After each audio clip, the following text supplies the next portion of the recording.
sebagai rukun Islam yang kelima, tapi ada tambahannya, bagi yang mampu, ya. Mampu itu bukan hanya mampu fisiknya aja. Kemarin ada 3 kriteria dikatakan mampu. Yang pertama, mampu uangnya, karena butuh biaya yang besar, ya, sekitar 35 juta untuk melaksanakan ibadah haji. Yang kedua, dikatakan mampu sehat badannya. Ada orang uangnya banyak tapi nggak sehat, bisa nggak melakukan ibadah haji? Nggak bisa. Bisa, Pak. Yang ketiga adalah ada kendaraannya. Misalkan semuanya punya uang, tapi tidak ada pesawat yang bisa mengantarkan. Misalkan bahan bakarnya lagi krisis, maka tidak diwajibkan, ya. Mau naik kapal, bensinnya habis semua juga, ya. Ini adalah syarat ketika orang dikatakan mampu untuk melaksanakan ibadah haji. Pertanyaan kedua, apa sih pahala orang yang melaksanakan ibadah haji? Ada yang tahu? Yang pertama, kalau hajinya itu mabrur atau diterima, maka balasannya adalah surga. Yang kedua, dia seperti bayi yang baru dilahirkan, alias tidak ada dosa sama sekali. Bagaimana sih cara mengerjakan haji? Nah, haji itu macamnya ada 3. Yang pertama, haji ifrad, yaitu apa? Melakukan ibadah haji dulu baru umroh. Yang kedua,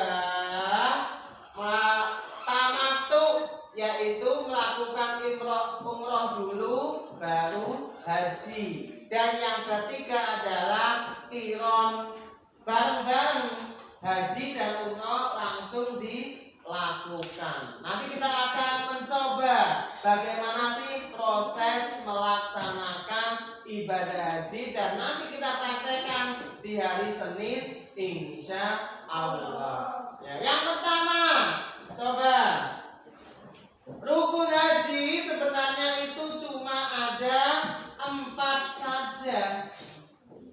Apa yang pertama? Yaitu ihram.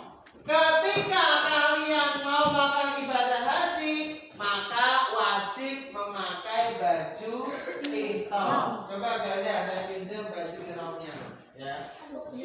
Baju ihram ini dipakai sembari melakukan niat labbaika hajjan. Kalau umroh, labbaika umrotan. Kalau bareng-bareng tadi seperti qorin tadi, qiron, labbaika hajjan wa umrotan. Biasanya penduduk Indonesia yang muslim itu cara melaksanakan hajinya dengan haji tamattu. Yang pertama yaitu umroh dulu. Ketika dia sambil nunggu kloter berikutnya, dia ke Mekah dulu melakukan umroh. Umroh itu apa aja? Sama bersama dengan haji, yaitu pertama memakai baju ihram. Di mana dia memakainya? Saat di mikot makani. Mikot makani orang Indonesia ya Lam-Lam. Ketika di atas pesawat melewati daerah Yalam, maka mutawifnya bilang, para jamaah ibadah umroh atau ibadah haji, kita sedang melewati batas ihram. Maka silakan memakai baju ihram sambil berdoa labbaika hajjan atau labbaika umrotan. Biasanya di Bandara Soekarno-Hatta sudah memakai, cuma dilapisi jaket atau yang lain. Ya, ketika di pesawat tinggal mencopot jaketnya, ya, seperti itu. Yang kedua, rukunnya apa? Habis pakai baju ihram langsung tawaf dulu ya. Tawaf apa? Mengelilingi Ka'bah. Berapa kali? Ya, 7 kali putaran sambil membaca talbiyah labbaik Allahumma labbaik. Ingat, ketika mengelilingi Ka'bah, apa ini? Punggung kanan di sebelah mana? Ya, yang kanan dia sebelah kiri. Jadinya muternya gini, bukan gini. Jadi Ka'bah misalkan nggak boleh gini, tetapi gini. Labbaik. Mulai dari Hajar Aswad. Labbaik Allahumma labbaik. Atau sambil membaca Bismillahi Allahu Akbar. Ya. Yang setelahnya ini tadi cara haji tamattu, yaitu umroh dulu. Ya. Setelah itu habis tawaf apa? Sa'i, berlari-lari kecil di antara Bukit Sofa dan Bukit Marwah. Sama juga cara bacanya dengan zikir atau dengan talbiyah. Makanya nanti syarat kalian harus menghafal labbaik Allahumma labbaik labbaik la syarika laka labbaik innal hamda wan ni'mata laka wal mulka la syarika lak. Seterusnya.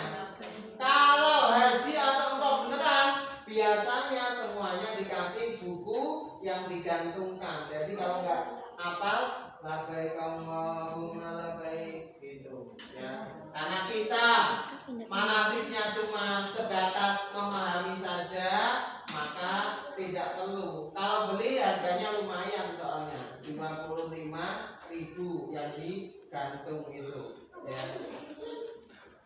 Oke, setelah itu nanti ada wukuf di Arafah. Wukuf itu nanti bisa dikatakan apa? Di sana sudah disediakan tenda-tenda yang ber-AC. Iya, tenda tapi ada AC-nya. Kenapa? Biasanya saat musim haji itu panas dan AC itu bisa mendinginkan. Atau saat musim dingin dia bisa menghangatkan. Namanya juga AC, air conditioner ya. Mengkondisikan udara seperti apa? Avatar.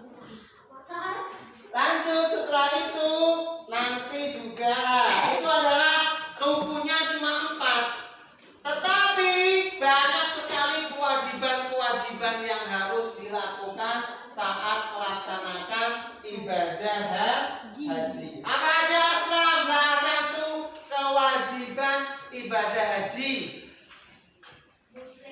Muslim itu syarat. Kewajiban salah satunya yaitu apa? Bermalam di Musdalifah. Musdalifah itu sebuah nama tempat. Seperti halnya di sini bermalam di Pedurenan. Nah itu sebuah nama tempat atau daerah. Kemudian juga ada tahallul. Tahallul itu apa? Mencukur atau menggundul khusus laki-laki. Kalau perempuan bagaimana? 1 jengkal rambut ujungnya dipotong. Pak, kita nggak usah kan kantor? Ya kalau nanti masih ya cuma sebatas apa? Simulasi aja. Ya. Ada pertanyaan. Kan rukun haji tadi ada berapa? Ada 4 saja. Kewajibannya ada banyak. Kasih bagaimana kalau cuma hanya mengerjakan rukun haji? Apakah hajinya sah? Tetapi dia tidak mengerjakan kewajiban-kewajiban haji. Sah atau tidak? Hajinya tetap sah, tetapi dia wajib membayar denda. Dam itu apa? Denda. Denda itu apa? Penalti. Oh, PK. Ya. Menyambut berikut Apa sih dendanya? Yang pertama, menyembelih 7 kambing. Wih, mahal banget dong. Makanya kalau mahal, lakukan kewajiban-kewajiban haji. Siapa biasanya yang bisa meninggalkan? Kalau dia saat sakit. Misalkan nih, habis melaksanakan rukun haji tadi, tawaf, kemudian ihram, kemudian apa tadi, wukuf di Arafah dan sa'i. Setelah itu sakit. Kan namanya manusia tidak tahu, ya. Kecapean karena banyak orang dia sakit, ya. Maka saat itu dia boleh istirahat, tetapi diusahakan membayar dam. 7 ekor kambing. Kalau nggak mampu bagaimana? Puasa 10 hari. Diusahakan 3 hari di Mekah, 7 harinya di negara masing-masing. Ya, itu kalau mau hajinya mabrur alias diterima. Jangan sampai kita jauh-jauh bayar mahal, sampai di sana hajinya tidak sah. Percuma 35 juta melayang. Apalagi yang dia ikut ibadah haji ONH plus sekitar 200 juta sampai 250 juta. Nggak perlu nunggu beberapa tahun, tapi langsung bayar tahun ini langsung berangkat. Ya, tapi lumayan modalnya sekitar mobil Fortuner. Iya. Gitu. Rubicon. Oke, sampai sini ada pertanyaan? Rubicon. 5 menit. Oke, sampai sini aja. Kalau nggak ada pertanyaan, kita lanjut di kemudian hari.